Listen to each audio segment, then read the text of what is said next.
This is the Lone Crater YouTube. We hope this video helps.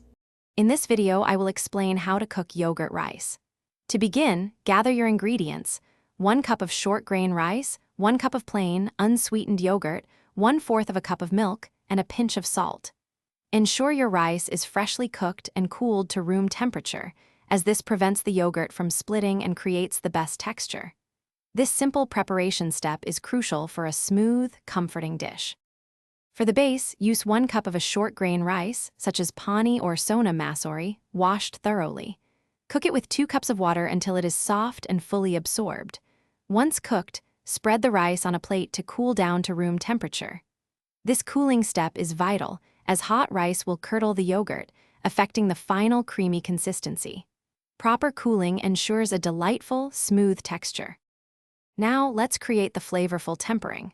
In a small pan, heat 1 tablespoon of ghee or oil over medium heat. Add 1 teaspoon of mustard seeds and let them splutter vigorously, which indicates they are properly cooked.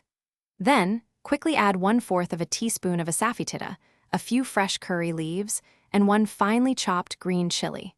Sauté these for about 30 seconds until aromatic, being careful not to burn them. In a large bowl, gently combine the cooled rice with 1 cup of plain yogurt and 1/4 of a cup of milk.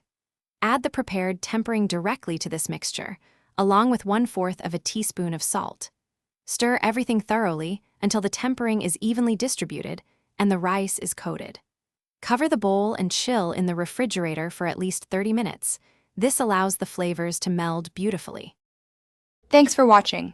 Consider subscribing if we helped you.